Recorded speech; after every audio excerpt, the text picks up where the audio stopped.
Glory be to the name of the Lord. Are you excited to be alive this morning?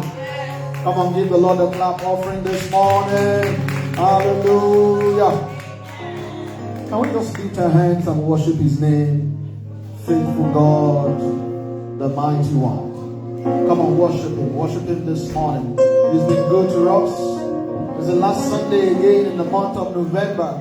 And just like that, you're going to step into the last month of the year. And the faithfulness of God still does not fade over our lives. Oh, give Him praise this morning. Give Him all the glory. We sang this morning and we're going to say it again. Great is your faithfulness. Great is your faithfulness. Great is your faithfulness, Lord. Oh, great Lord. Great is thy faithfulness. Morning by morning, new mercies I see. All I need that thy hands has provided. Great is thy faithfulness, Lord, unto me. Say, great, great is thy faithfulness. Say, great is thy faithfulness. Morning, morning by morning, new mercies I see. All I need that thy hands has provided. Great is thy faithfulness, Lord, unto me.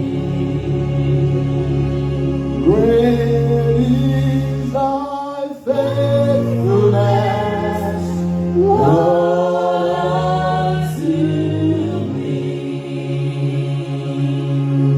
You're too faithful to fail me. You are too faithful to disappoint me.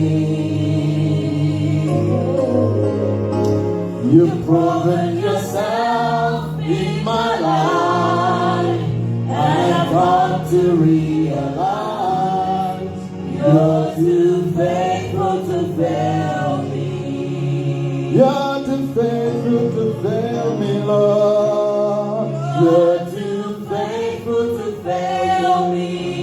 Ooh, you're too faithful to disappoint me, Lord. You're too faithful to disappoint me. Just express your worship to Him this morning.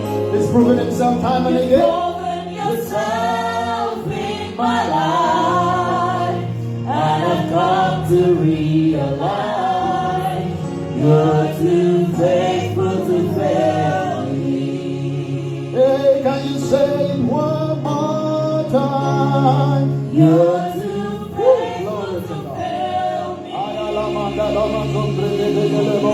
You're too faithful to disappoint me, Lord. You're too faithful to disappoint me.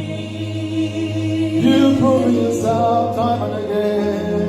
You've proven yourself in my life, and I've come to realize you're too faithful to fail me. That's our testimony this morning, Lord. You are too faithful to fail. Even when we are unfaithful, you remain faithful to yourself and to your word. The one who exalts His word above His name. We give you praise because you are infallible. Thank you, Lord, because you are mighty. Thank you because you are great. Thank you because you are glorious. Thank you for proving yourself every month, every day. Thank you for our lives. Thank you for your faithfulness. We give you all the praise this morning. Father, we ask that you will speak to us. Let your word come to us expressly from the throne of grace. And let faith increase in us. Let your name alone be glorified. In Jesus' mighty name we are praying. Come on, say loud, amen. If you see, the Lord bless you. Thank you, triumphant voice. The Lord bless you. Welcome to church this morning. Hallelujah. We started a teaching series on faith, and we started in the first week of the month on how to say no by faith. How to say what? No by faith. And we said no is a short word, but it's a powerful one. You must learn to say no, and not just no out of being sorry, just there. No, you have to say it by faith. Somebody say no. This morning we're going to go a step further as we speak about the character of faith. The character of faith. You know, as I began to look at it this morning just before coming up here, the Holy Spirit began to say to me that, do you understand that the end product of the word is faith? All of what you hear, the end product of revelation, the end product of everything is faith. That's why the Bible says, above all, take the shield of faith. Above all. It's so powerful. Because the just shall live by his faith. So we began to look at Acts of Apostles chapter 3 verse 16. That scripture has been a blessing. You saw in Acts of Apostles chapter 3 how that Peter and John went to the temple at the hour of prayer. And the Bible says there was a man at the beautiful gate whose life was not beautiful. So you see, when faith is absent, a person can be in a beautiful place and his life may still not be beautiful. When faith is absent, there is going to be ugliness. When faith is absent, things are not going to go the way they should go. The guy's life was not supposed to be on one spot. In fact, his life had become such a tragedy that he had developed a workable system around his tragedy. He now had friends who brought him to the temple gate, but they would go into the temple. While his mates would go further in life, his own life was paused at a place because faith was absent. So the Bible says that day, Peter and John came to the temple at the hour of prayer. And do you understand that it is faith that drives prayer? That prayer itself without faith is a waste of time. That there is no point. You know, we have very many dimensions of prayer from the country where I come from. There are prayers, there are prayers, you can shake your head. If there is no faith, you are just going to the gym. Praise God. So you can have an exercise of prayer without an exercise of faith. People were going to the temple, but there was somebody's life that needed to change. So it means that their prayer in the temple was not changing their lives. So faith is important. Faith is important. So the Bible says that day, Peter, you will have thought that what changed that guy's life was a miracle, was an anointing. But Peter gave us a background. When they began to look to him like somebody special, and you know, and this and that, he said, look, guys, let's break it down for you. Because you can see the product. If you don't understand the process, you may abuse the product. So they saw the miracle. They looked at Peter and John like they were men from Mars or men from Venus. But Peter said, let's break it down to you. Look at verse 16. He said, and his name. Somebody say his name. His name. I began to lay emphasis on the name. That, you see, one of the things I found out in my study of the name recently is that God does nothing because of you. God does everything because of the name of Jesus. That statement is powerful and it's going to increase your faith. Because one of the things the devil will stop you or used to stop you is you thinking that the reason why you will get it is because of you. God does nothing because of you. He does everything because of the name of Jesus. It is about his name. So if I'm praying for the sick, I must lose my own consciousness and gain a consciousness of the name of Jesus. If I'm looking to heaven to get all that God promised me in his will, I don't go like it is me. I go in the name of Jesus. Because the only thing that guarantees that God will release it from you is that when he looks upon you, he looks at his son. It is Jesus that guarantees it. So Jesus began to teach. He taught his disciples. He said, in that day, you will no longer ask anything. You will go to the Father and make demand in my name. You see, if you look at it just grammatically, you may not understand it. What Jesus is saying is, when you go to the bank of heaven, the check that you present is my name.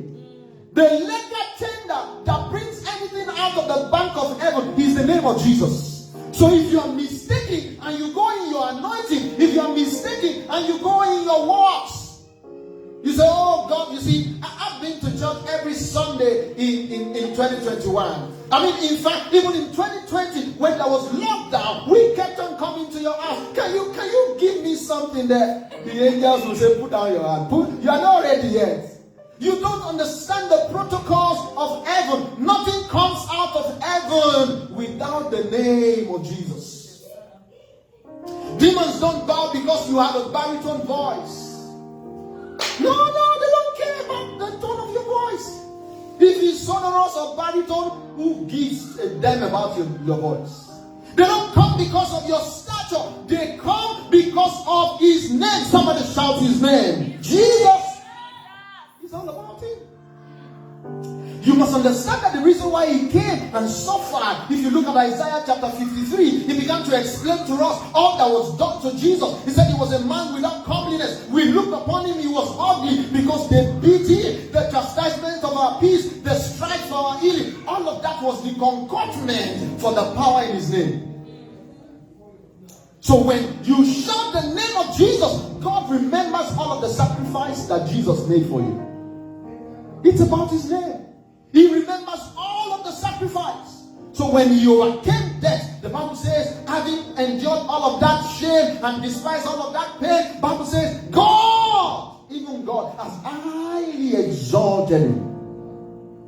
The validation that heaven gave him was that they didn't give him a certificate. You know, when you go to school and you suffer and you burn the midnight candle, what they give you is a certificate. Oh, say so, having satisfied the conditions and the requirements of this, and having gotten a second class offer, he's now being offered this as a bachelor of that and spinster of that. In heaven, you don't get bachelor or spinster or master. He got a name. So names are significant in the realm of the spirit. That's why the demon will say, Paul, I know. Jesus, I know. The reason why Paul had stature in the realm of the spirit, that his name was known, he was not talking about personality, he was talking about the sacrifices. The sacrifices, the pains, the fastings, the hungers, the prayers of Paul made him a person of stature. So even if Paul appeared in this place and said, I am Paul, they knew him because of his labors in Christ. So names are mighty. You see, you can have a name in the spirit, but that name cannot be as great as the name of Jesus. That's the reason why you don't transact business by your name. Because there is no amount of sacrifice you can put in this kingdom that will be put on the scales of eternal justice that can weigh as much as what the name of Jesus weighs. So there are names.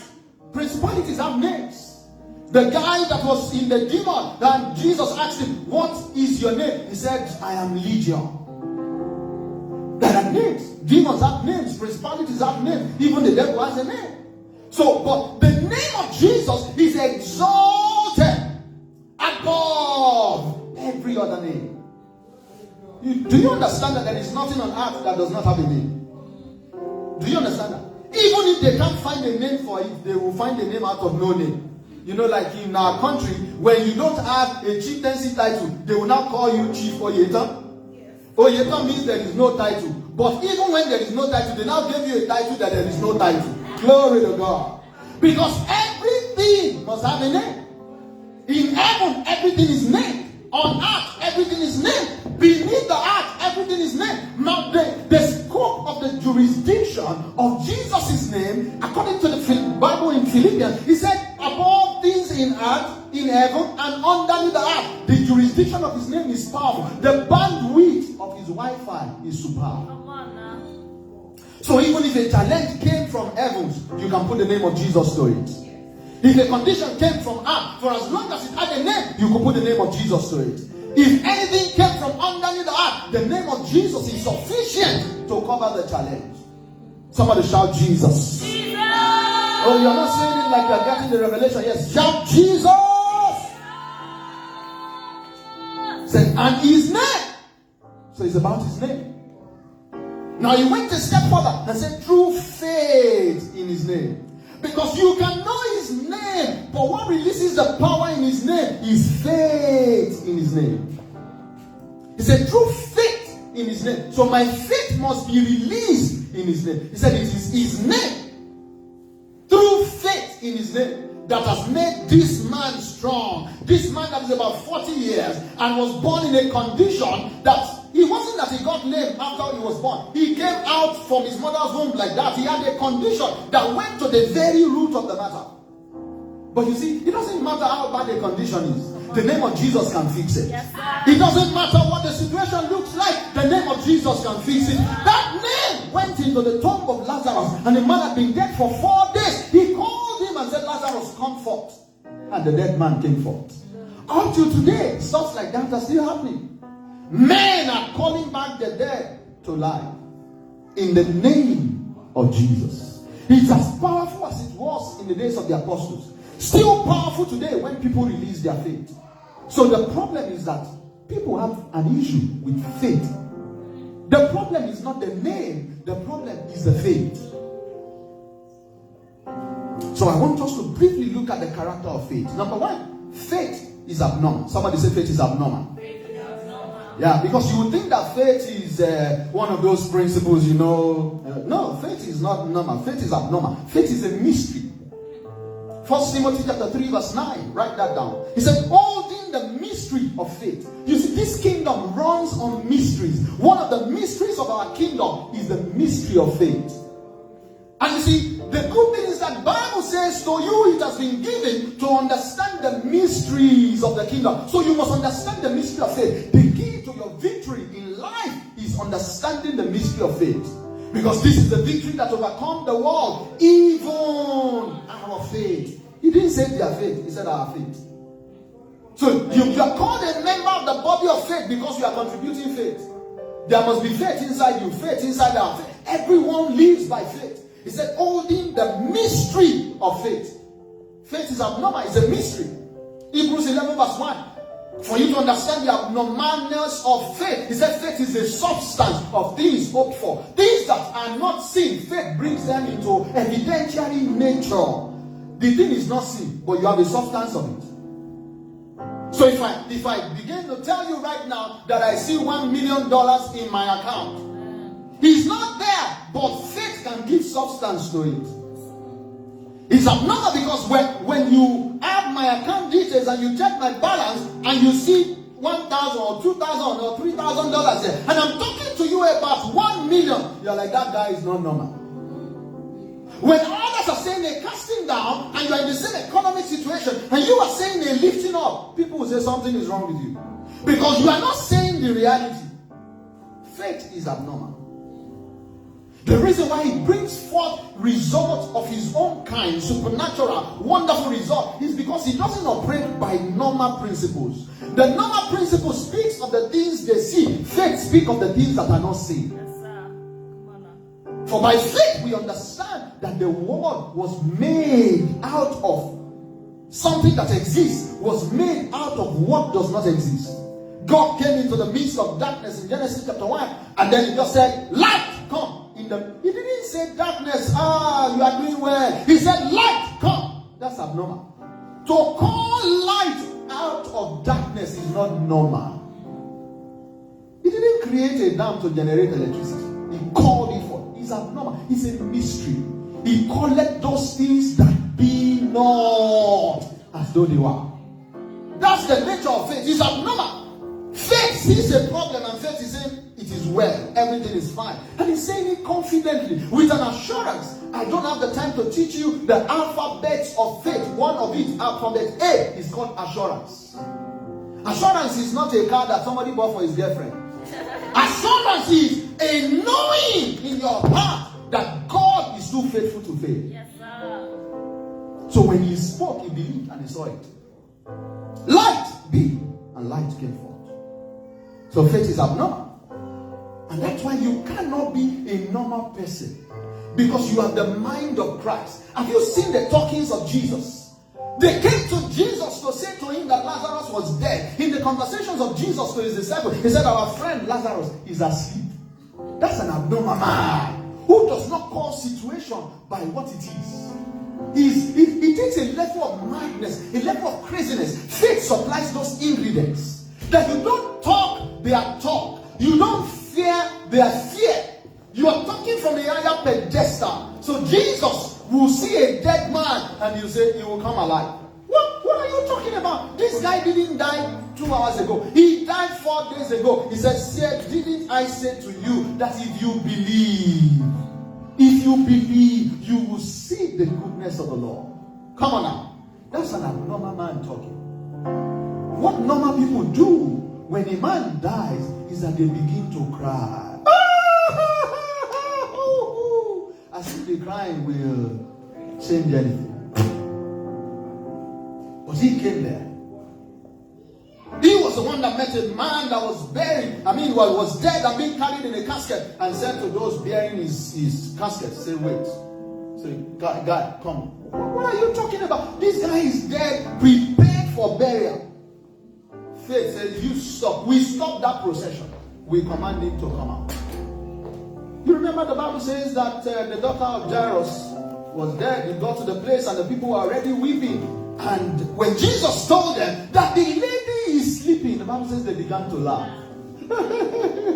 This guy has come with his madness again. We know that you are not normal, but you see, at this level, your craziness is on another gradient. What are you talking about? We say somebody is dead, medically certified dead. You are saying that, you see, faith calleth those things that be not. What are you calling the situations in your life? The reason why they stay as they are is because you are calling them by what they are. You are not calling them by what they should be. Faith doesn't call the things that be as they are. He calls them as they should be. So it's not in alignment with the will of God. I don't call it what it is. I call it what it should be. It's not my sickness. No, it's not my poverty. It's not our family condition. We call it what it should be. We bring it to bear. Faith is abnormal. And if faith is going to work for you, you must exercise the abnormality of faith. Don't be too educated. If you are too educated and you are not educated in this kingdom, faith will never work for you. They say it's dead. I say, doctors have said it. Isaiah chapter 53 started with, whose report will you believe? Because it is whose report you believe that determines whose power is released. If you believe the report of death, death is released. If you believe the report of life, life is released. So Jesus was trying to convince Mary and Martha. Didn't I say to you? He said, of eternal life, I will give. Mary or Martha said, we know that in the resurrection. Jesus is saying, he's not in the resurrection. Faith does not postpone. Faith is now. Yes, now faith is the substance. He didn't say later, faith is the substance. Even if I cannot see it now, I can still receive it now. Faith is now. So you may not have seen the physical result, but the assurance of faith is in the present. So if I pray for you, even though the healing does not happen in the immediate, it doesn't change the fact that you are healed. Because many times, if you sustain that faith, as the person is going, faith will happen. Go show yourself to the priest. As they were going, they got healed. If the moment they started going, they're like, the guy does not have power, nothing is working, nothing will work. Because that's why you must teach people the teaching of faith before you start teaching, bringing the supernatural to bear. They will make it look like you don't have faith or you don't have anointing. It works. Number 2, I don't have time. Faith speaks boldly. Somebody say speaks boldly. Some of you think what you are doing is faith, but I'm going to show you otherwise. Because when you come with this beggarly mentality. You know, like you are trying to put all the grammar together to convince Jesus and say, you see, my Lord, this case is a very critical. You even cry. That's not faith. Faith is an assurance. Faith, alphabet B, is bold. Let's come boldly. He didn't say, let's come weakly and say, Father, if you can do anything, you know I'm not strong. That is not faith. if you are weak in faith, maybe you need to go and spend some time looking into the word so that the day your faith, let me say this to you. So my mom was sick at some point, and she's a very prayerful person. And you see, you need this kind of teachings and understanding to understand, because you are not all the days walking in faith. Your faith is not strong every time. Your faith is not strong. But when your faith is strong, you will notice that your reaction is going to be bold. So she had something, I think it was a cough, and it was not a medical one, because medically diagnosed there was nothing wrong with her. Yes, she was coughing. She will not cough when she's alone. She will cough when people are around. The moment people shows up, that's when the cough comes. So after a few months, treated everything possible, the cough didn't go. And then one night, she just woke up. She's been praying, no. And Father, let this cough go. In Jesus' name. Go. One night, faith rose up. Do you know faith increases? Because faith cometh, it comes. So you can come to when the Bible says that Stephen was a man full of faith, it means that you can be a man half of faith. You can be a man low of faith. There are dimensions of faith. How come that ye have no faith? It was Jesus that said it. He got to other places. He said, I've not seen such a great faith. So there are gradients of faith. Your faith can be great. Your faith can be in the middle. Your faith can be low. That determines whether it is effective or not. Rose up in the middle of the night and said, Lord, tonight, that same thing she's been begging the Lord for months. And the devil will begin to bring suggestions to your heart that God is not answering you. Meanwhile, you are the one that is not taking it. Because your healing in the word of God is not something that God will do. It is something that God has done. Is somebody hearing what I'm talking about? Your healing is not something that God will do. It is what God has done. So yours is to take it by faith. And faith is forceful. From the days of John the Baptist up to now, the kingdom of God suffered violence, and the violent take it by force. So she stood up in the middle of the night and said, enough is enough. Even everybody that was asleep had that the dimensions of prayer was not like the former ones. She wasn't praying after the former estate. Something rose up in her. It was called anger, holy anger, and said, see, this has to stop. Enough. That is faith reacting and taking it by force. It's the boldness of it. So I was spending some time praying. I was getting ready for a program, spending like 1 hour, 30 minutes praying in tongues and all of that. And then when I finished, my wife said, he sent me a text and said, sweetheart, help me bring Tannen up when you are coming. After 1 hour, 30 minutes of praying in tongues. Your romantic nature will want to, but my faith got angry. How can I? Having spent 1 hour, 30 minutes, and then all I will now go and bring with my anointed hand is Tylenol. That is the reaction of faith. Faith is not a gentleman. So you will know when you are in faith. That's why I'm trying to highlight this for you. There are days I have prayed for her, and even me that I'm praying, I know that I'm just praying to fulfill all righteousness. Because at that point, your faith level is low. Do you understand that speaking in tongues builds your faith? That's what Jude verse 20 says. Building up yourself in your most holy faith, praying in tongues. So the study of the word of God, worship, an atmosphere of worship, praying in tongues, those things build your faith. So I went to her and said, you will choose between your husband and the pastor. Do you want Tylenol or you want healing? Then she said healing. Then we prayed. And then a few minutes later, she sat up and said, it's like I feel better. It's not it's like you feel better. It's because I'm your husband and you don't understand this. The anointing is there. Faith in the name of Jesus works. But there are days I'm not the pastor and just the husband at home. So you must appeal to the pastor in me, not the husband in me. If you say, sweetheart, help me bring Tylenol, it's the husband in me that will bring Tylenol. If you say, sweetheart, come and pray for me, it's the pastor in me that will rise. So faith is aggressive. Number 3. Faith. Is somebody listening? Let me give you a scripture for faith speaks boldly. 2 Corinthians chapter 4 verse 13. We having the same spirit of faith. We having the same. Your faith is like when you go to the UK, they spend pound sterling. When you go to America, they spend dollars, right? You can't be in America and spend anything less than dollar. When you come to Canada, you spend Canadian dollar. So the quality of faith is the same. When what I'm trying to say is that we having the same. It's not a different gradient of faith. It's the same spirit of faith. The faith of Jesus is the same one. That one that raised the dead, that created the world, is the same one. We have in the same spirit of faith. It's the same one. So if it's not working for you, it means you are not working. It's the same spirit of faith. So we have in the same spirit of faith, according to how it is written. I believe, therefore I spoke. So when you believe, you speak. He didn't say cry. When you believe, you do what? You speak. You speak the things that you want to see. When you believe, you speak. I change this situation. I cancel that dream. It's not like you can do other things, but first speak by faith. I take control over this situation. I cancel that attack. I said, you speak faith. That's what moves God. In the name of Jesus, we believe, therefore we speak. Number 3, faith does not give up. I'm talking to you about the character of faith. Because you can have faith for a while and then get somewhere and say, this guy is not working, Jerry. Let's leave it here. Faith does not give up. It's a strong force that does not take no for an answer.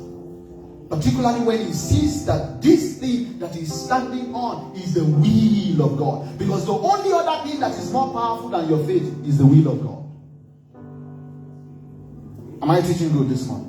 The only other thing that is powerful than your faith is the will of God. As powerful as your faith is, it cannot turn the will of God. Because if God left us with faith and didn't put faith under the confines of his will, you can do and undo. You can even say, God will dethrone you. By faith, come down. That's one. Is not. So there are things that are above your pay grade.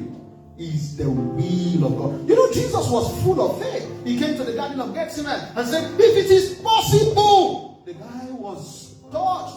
He pictured the crown of thorns, the nails on the leg, he said, Father, let's change style. Let's change style. If it is possible for you, let's take another route to save these people. He said, but nevertheless, not my will, but your will be done. That's the most powerful force on earth, the will of God. So in exercising faith, it must be built upon the will of God.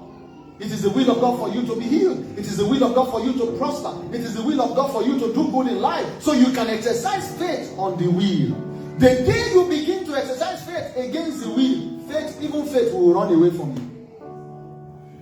If somebody gets what I'm talking about this morning. So that's important to highlight. So faith does not give up. Mark chapter 2 verse 3 to verse 5. You remember the story of those 4 guys. There was a guy that was paralytic and he had 4 friends. And those 4 friends heard that Jesus was in town. And when they came to the place where Jesus was teaching, the Bible said that the room was full. If it was mere information that brought them, they would have been discouraged and go back. But what brought them was faith. The moment they heard that Jesus was in town, faith grew in them. So we have heard about him, that he heals the sick and raises the dead. We're going to get our friend to him at all costs. So when they got to the gate and the door of the house and the place was filled up, that's the nature of faith. They began to look around. Today is today. Do you know that when you go to church with an expectation of faith, God honors it? But when you come with, God will do it later. The day you are ready, he will also do it. Even as a minister, when you minister with an expectation of faith, God shows up. The day you come with like, if he likes, let him show up. If he does not like, let him not show up. He will not show up. So those guys came, and it was not their father's house. It was not their uncle's house. It was somebody else's house. They climbed onto the roof and opened the sheets. And they looked at where Jesus was. They lowered their friend there. The Bible says when Jesus saw this, he said, these guys are a bundle of faith. This faith is crazy. That's the nature of faith. It doesn't take no for an answer. Whatever it will take for him to do it, he will do it for. The Bible says there was a woman who had been coming to the synagogue for many years, and she was bent like this, but she kept on coming. The reason why she kept on coming was because she believed that her salvation was in that temple. People get sick and stop coming to church. but they don't stop going to the hospital. It shows where their faith is. If you believe in God, you will keep on seeking Him. If you believe in Him, you won't give up on Him. So these guys could have said legit excuse. There was no way to get Him. We can take our friends back. Doubt could have spoken to their mind. Maybe this is not the day of His healing. Have you been in that place before where doubt begins to speak to you? When you started out, you had strong faith that it will happen. But because you faced a little difficulty, you said maybe it's not today. Maybe God will do it later. The moment that doubt settled and you accepted it, you cancelled your faith. They got to the door, there was no space. Do you remember the story of the woman with the issue of blood? She was weak, but the Bible says she pressed through the crowd. Do you remember the story of Zacchaeus? Zacchaeus came to see Jesus for who he is, and because he was a man of small stature, the tall guys wouldn't allow Zacchaeus to see Jesus. And if you were the one, you would have gone home. Oh, you would have gone home. You would have said, self-pity would have set in and said, if not that I am short, I will have seen him today. If not that, faith doesn't do that. Zacchaeus looked at the direction where Jesus was going. He ran ahead of him and forgot all about his stature in the society. He was a big guy, the chief tax collector of the city. He climbed a tree. When Jesus was monitoring faith, do you understand that it doesn't matter if there are thousands of people around Jesus? Jesus only recognizes the people who are acting in faith. There were many people around him, but there were many touches, but there was a touch of faith. So when Jesus said, "Who touched me?" Peter said, Guys, stop. If it's a joke, please stop it. Many people are thronging you. Why are you asking who touched me? There are many touches, but there is one touch of faith. What touches Jesus? He's not the touch of I. He's not the touch of, oh, me too. Me too. You know how children do me too. I touch him. The one that touches him is the touch of faith. So Jesus saw that there was a touch. It was the touch of faith.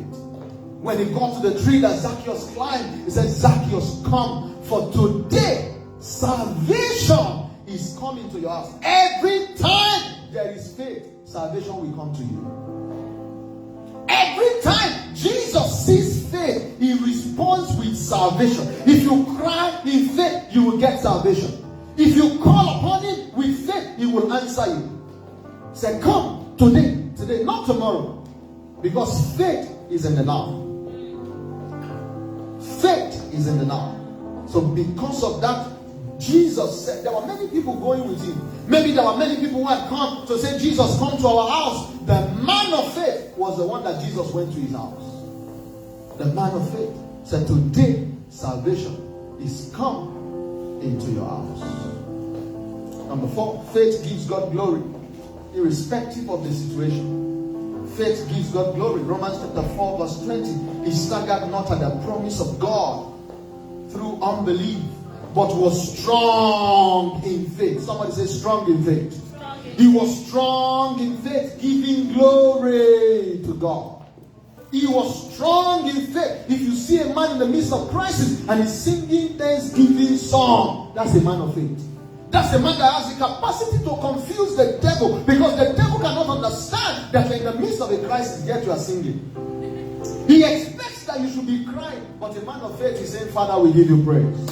We give you praise because we know you are faithful. We give you praise because you are more than enough. We give you praise because you never forsake your own people. We give you praise." So faith does not complain, faith gives thanks. So do you notice that every time Jesus faced a seemingly, terrible situation, the situation does not change his pattern of prayer. "Father, I thank you because you always hear me." He blessed, gave thanks, and said, "Share the bread." That's faithful. If you are the one, the way you will cry like, "Hey, Father, see there is no bread." Oh. So you now start, you remember how I was with you in the beginning. He said, "Father, I thank you. I thank you." Faith gives God glory. 5th one. Faith does wonders. Somebody say faith does wonders. How you know it's faith is that it does wonders. If he does anything less than wonders, it is not faith. It didn't work. It is not faith. Faith does wonders. If it's faith in the name of Jesus and it's exercised, it does wonders. The product of faith is supernatural, is miraculous, is spectacular. So when they saw the man at the beautiful gate, now walking and leaping and praising the Lord, that was the work of faith. Aggressive faith. When Peter said, silver and gold I don't have, but I have faith in the name of Jesus. Rise up and walk. The guy didn't rise up. Gave him a hand. Took him out. Come on, run. So even for you as a preacher of faith, when you pray for somebody, you don't just say pray and go and sit down. Check. Say do what you couldn't do. That is the proof that you believe in that your prayer. Are you hearing what I'm talking about? So the person say I'm weak. Say no, don't say that. You are now strong. We have already prayed. You don't. The reason why your prayer does not work is that even after you pray, you still keep on saying what you were before the prayer. Say, how is the stomach ache? Say, it's still there. It's still there. That's not faith. If you understand this thing, you will begin to see the supernatural in your own life. One of the first messages of our father in the Lord, Reverend Albert, that I heard, he said he was feeling feverish and he was shaking and he was praying and he said the Holy Spirit said to him, if you say you are healed, then get out of the bed. Glory to God. If you say you are healed, so he said he was still shaking and he went down the street to go and buy suya. You needed to hear him preach that message. It was such a beautiful message. So he said, even though he was still feeling it, your faith is superior to your feelings. So he was still shaking. He put on his clothes and went to buy suya. By the time he was back from this, whether it was suya or it was faith, but the fever went. But it was faith, not suya. Glory to God.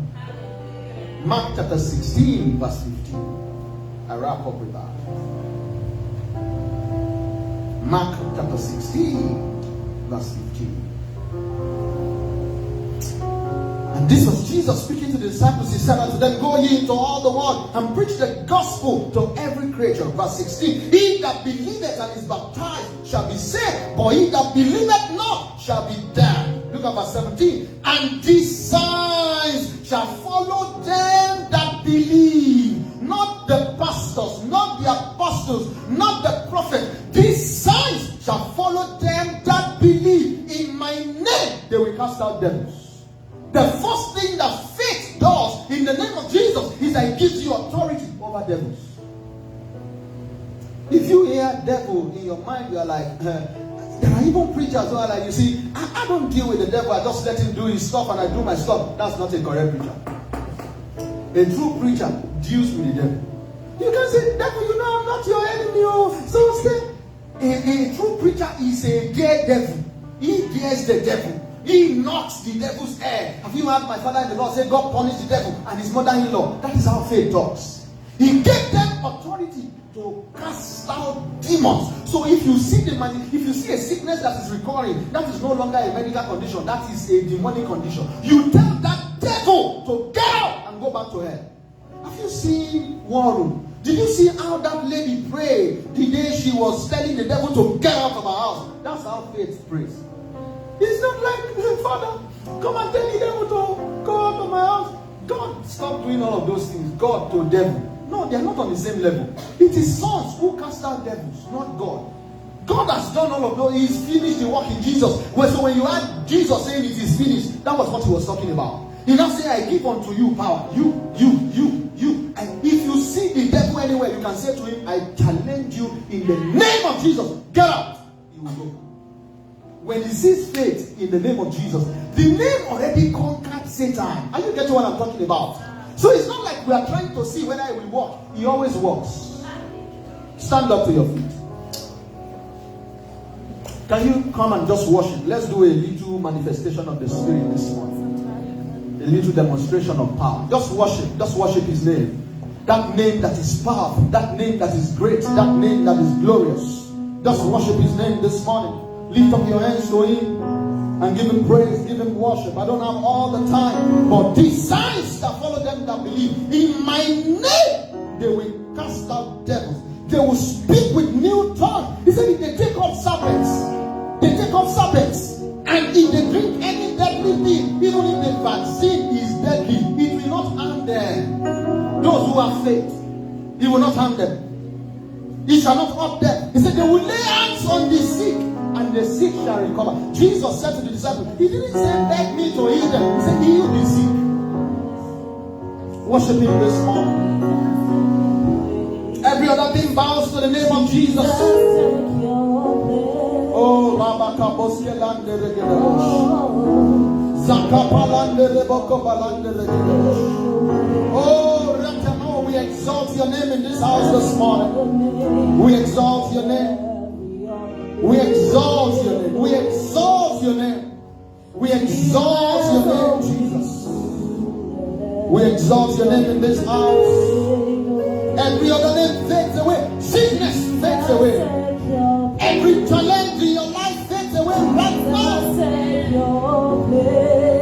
Let every other name fade away. Every challenge, every demon, every situation fades away right now. Just lift up your hands to God. Lift up your hands to God. It's the time of ministration of the Holy Ghost. We bring down every knee to bow to your name in this house. Every knee bows, every tongue confesses that you are God. Jesus, take your Jesus, take your place. Oh, let every other name. Oh, let every other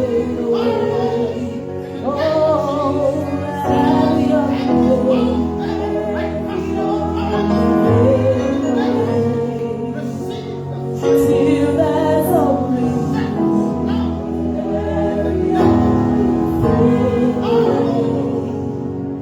Jesus, take your Jesus, take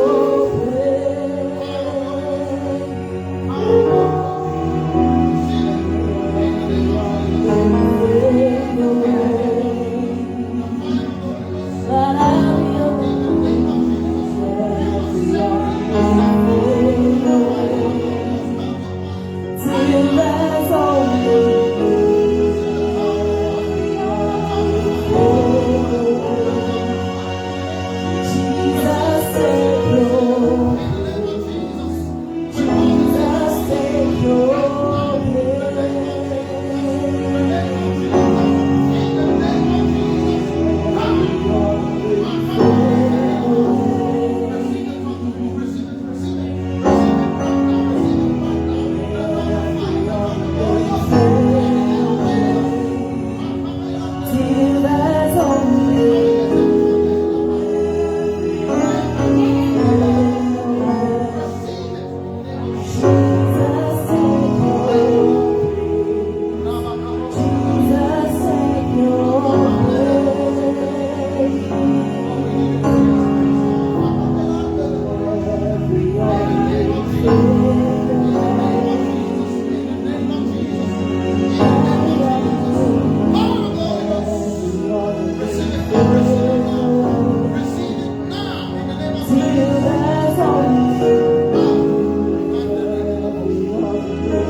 Go ahead and give him praise. Hallelujah.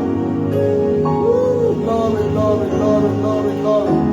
Thank you for your name. Your name is great. Your name is great. Your name is a strong tower. The righteous runs into it and they are saved. We give you praise and glory. We give you praise and glory.